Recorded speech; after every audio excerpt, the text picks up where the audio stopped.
Hey, welcome to Code Experiments for today. Earlier today, we needed to remove the break lines from each to-do item. And for that, we tried two different ways. We first tried the list comprehension, which looked something like this. So we reassigned the new cleaned list to a new variable.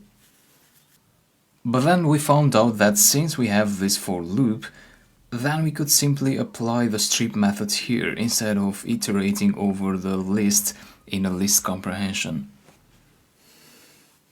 So then what I did is I removed this line from the code.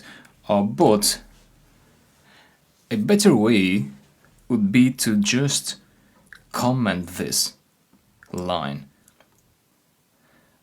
The way you comment a line is by using the hash symbol. So you just add that symbol in front of the line you want to comment. So what is commenting anyway? Well, commenting means this line will not be executed by the interpreter now. So it is in the code, it's just for us programmers to see it, but the interpreter will not use it. Now, we get this underline here because it is recommended to have a space between the symbol and the commented line. It is not a requirement, it is a recommendation. So another illustration, if we had this print function here on top, hi, and we run the code, of course we would see hi. But if I add the hash symbol in front of print and I rerun the code, now hi will not be printed out. So comments are useful to have when you have some code that maybe you want to execute in the future, maybe you are not sure if you really want to delete it, so just keep it for reference there. So the comment feature would be useful for that. So that's one use of the comment, to just comment code out so it is not executed.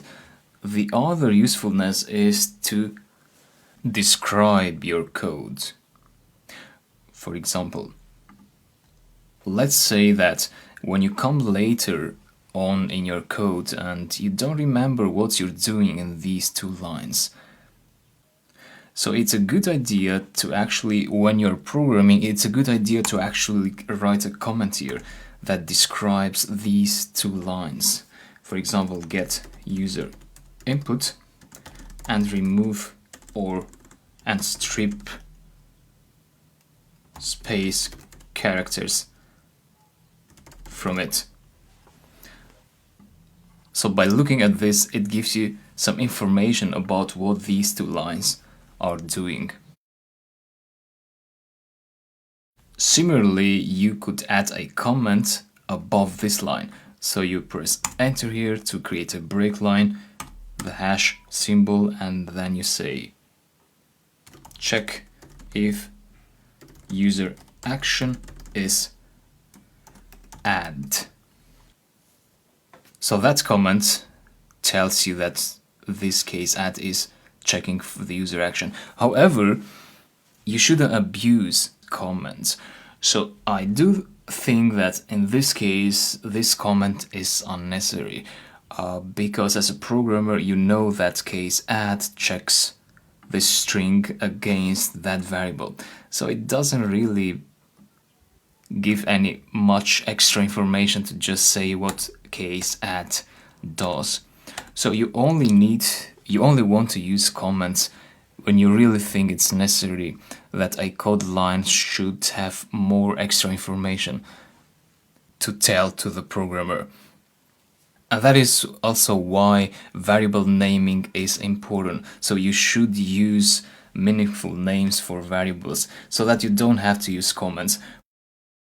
For example, by saying here to-dos, you know that this is a list of to-do items.